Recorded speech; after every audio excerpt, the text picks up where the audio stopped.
טוב, התחלנו עוד לייב, אהלן לכולם, כל מי שעולה עכשיו ללייב, הולכים לדבר היום על קרע מיניסקוס, ביקוש די גדול לעניין הזה האמת, אני שומע הרבה שחווים קרע מיניסקוס, כאבים, עניינים, בלגנים, הולכים לדבר על הכל, למה זה קורה, מה התסמינים, מה לעשות עם זה, ממה להימנע, מה לעשות, אז תישארו איתנו, אני עכשיו מעלה קודם כל את המצגת ויוצאים לדרך. לוחץ פה.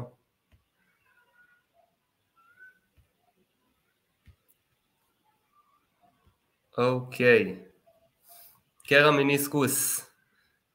אני אוהב לקרוא לזה הפריצת דיסק של הברך, כי זה פשוט יושב על אותו קונספט.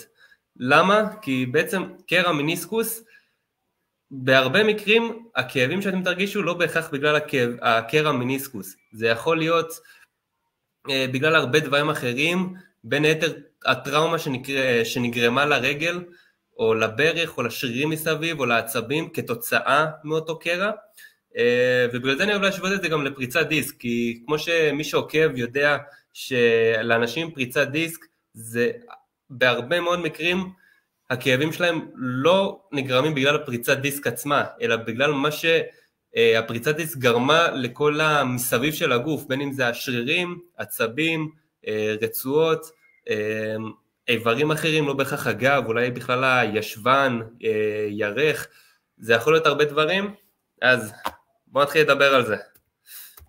קודם כל, מה התסמינים בעצם של קרע מיניסקוס? אז זה מתבטא כאבים בישיבה ממושכת, במעבר של מישיבה ללקום או מלקום ללשבת, כל התנועה הזאת כמו סקווט, זה תרגיל שהרבה מאוד אוהבים לתרגיל איתו לפציעות ברכיים, בין היתר מיניסקוס, כי שוב, ישיבה, קיימה ישיבה, סתם יורד עם הברכיים בשביל לקחת שקיות מהסופר, זה תנועה שמלווה אותנו בכל מקום ובכל מצב, אז לגמרי תרגישו שם כאבים. כאבים בירידות או בעליית מדרגות, זה גם קריטי, כי מי מכם ספורטאים, רצים, טריאטלטים, כל הסוגים האלה, בוודאי מרגישים אקסטרה עומס על הברך, בזמן שיש לכם עליות במסלול, או כשאתם צריכים לרדת בירידה די תלולה, ופתאום אתם צריכים לבלום עם הברך, וקושי באישור הברך, שזה גם די תסמין לעניין הזה, כמובן שיש פה הרבה תסמינים שאתם תרגישו לא רק בקרע מיניסקוס, אלא בעוד די מגוון רחב של פציעות בברך, אבל זה גם מאפיין קרע מיניסקוס. למה זה נגרם? בעצם קרע מיניסקוס יכול להיגרם או משחיקה של הרבה שנים של עומס, כאלה שרצים הרבה שנים, כאלה ספורטאים הרבה שנים, בין אם זה כדורגל, טניס, שבעצם שחיקה שקרתה עם הזמן, עם השנים, לאט לאט, עד שפשוט משהו שפשוט נתן את המכה האחרונה וטק, נקרא לגמרי. אבל בדרך כלל זה בגלל שחיקה, הרבה עומס, הרבה שנים, והסיבה השנייה זה טראומה. פתאום כדורגלן נפל על הדשא, עשה תנועה לא נכונה עם הברך, טק, קרע מיניסקוס, ואולי אפילו עוד דברים אחרים, כמו ACL וכל הכיף. זה גם יכול להיגרם. כמו שציינתי מקודם, זה לא נגמר רק בברך. זה יכול, הטראומה בעצם קורית, ואז כל האזור שם מקבל איזושהי טראומה, הכל נכנס לקיבוץ, הגוף כבר לא סומך עליכם במרכאות, ואתם בעצם תרגישו כאבים גם בברך, אפילו הקרנות לכל מיני אזורים, ובגלל זה מאוד מאוד חשוב לטפל בזה כמה שיותר מוקדם. מקמורי, רשמתי פה כי זה אחלה דרך להבחן את העניין הזה של קרע מיניסקוס, פשוט תחפשו על זה בגוגל, תראו את זה בעיניים, זה יותר טוב ממה שאני אסביר פה עכשיו במילים, אבל בכלליות זה פשוט מבחן מאוד פשוט שאתם יכולים להבחן אם זה קרע מיניסקוס או לא. לשלול נזקים אופציונליים אחרים, הרבה אני שומע שבעצם חושבים שזה קרע מיניסקוס, אבל בסוף מסתבר שזה משהו אחר, כי פשוט, כמו שהזכרתי מקודם תסמינים, אז זה יכול להיות תסמינים של גם הרבה דברים אחרים, לא בהכרח קרע מיניסקוס, ובגלל זה צריך גם לשלול הרבה דברים אחרים, בין אם זה רצועה אחרת, בין אם זה הקרנה כתוצאה משרירים אחרים, זה לא בהכרח קרע מיניסקוס. מה גם שרוב, כמו שאמרתי, רוב הפעמים שיש לבן אדם קרע מיניסקוס, במיוחד כאלה שהם כרוניים כבר שנים שהם יודעים שיש להם קרע מיניסקוס וחווים כאבים, זה ברוב המוחלט של המקרים, הכאב לא נגרם כבר בגלל הקרע מיניסקוס, זה נגרם בגלל הטראומה שנגרמה כתוצאה מהנזק, בין אם זה השרירים המקובצים, בין אם זה זה שהפסקתם בפעילות ספורטיבית, המנוחה הטוטלית הזאת שגם גורמת להרבה כאבים, במיוחד לאנשים שרגילים, הגוף שלהם רגיל להיות בפעולה, להיות בתזוזה כל הזמן, פתאום טק אתם מפסיקים לו את זה, והגוף מייצר כאבים.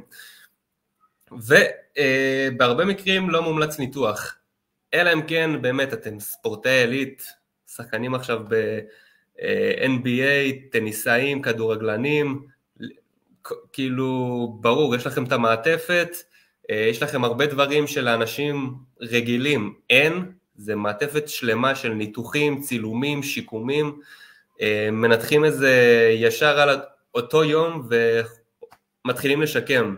אנשים רגילים, חוץ מלאבד איזה כמה מעלות בודדות בטווח תנועה אולי, עדיף לכם כאילו להימנע מניתוח ופשוט להידבק בשמרני.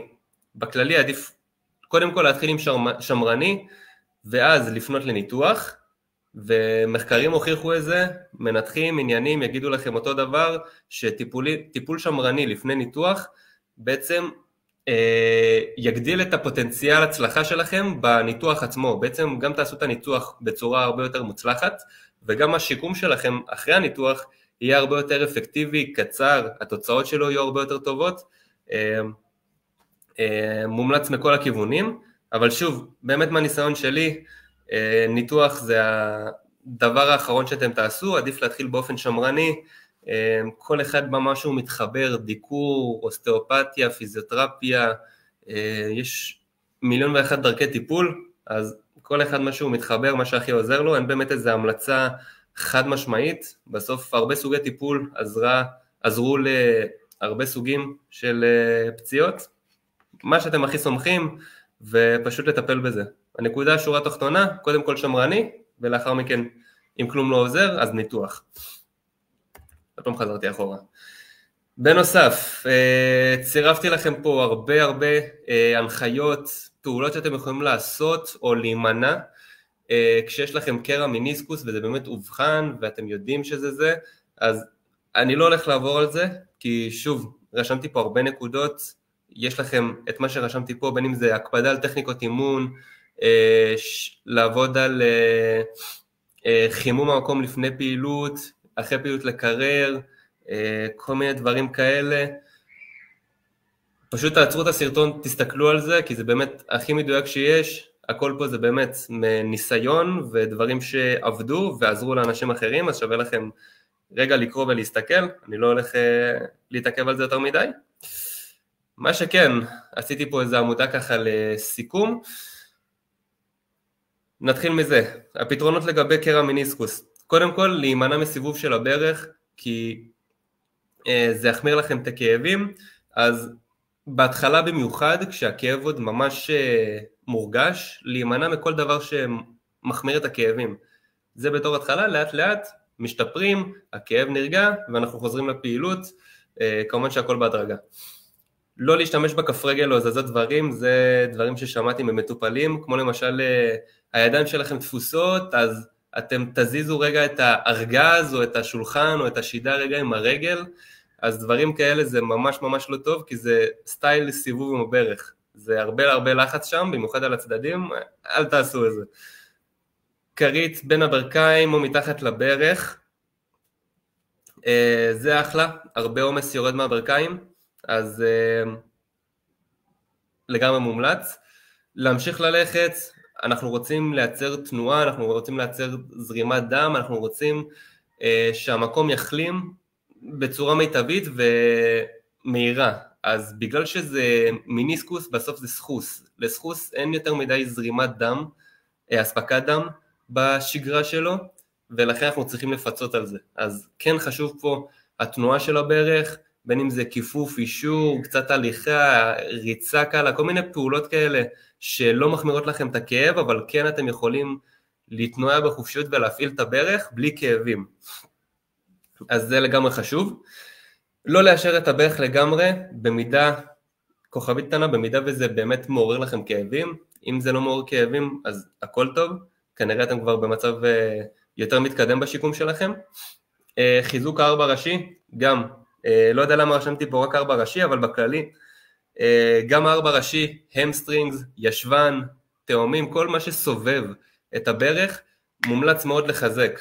ככה אתם בעצם מורידים הרבה מאוד עומס מהברך, ובפרט במיניסקוס, כי בסוף המטרה של המיניסקוס זה לתפקד כמו בולם זעזועים, כמו שברכב יש לכם את הבולמי זעזועים שם, אז לנו בברך יש את המיניסקוס, הוא בולם את הזעזועים בקפיצות, בריצות, בשינויי כיוון, אז ככל שאנחנו מחזקים יותר את השרירים מסביב, בשביל שהם ייקחו על עצמם את העומס במקום על המיניסקוס, ככה אנחנו נרגיש פחות כאב, המיניסקוס יצטרך לבלום פחות זעזועים, כל העומס ילך לשרירים עצמם. זה סופר קריטי, נקודה מאוד חשובה. וחימום מקומי, כמו שאמרתי, אנחנו רוצים להגביר זרימת דם, אנחנו רוצים שההחלמה תהיה מהירה יותר, כי שוב אין לזה אספקת דם ספציפית, כמו שיש לשרירים או לדברים אחרים בגוף שלנו, אז בגלל שזה סחוס ואין לו אספקה, לחמם, להניע, דיברנו על זה. וזהו, זה די סוגר את הפינה, נרגע את זה מהמצגת.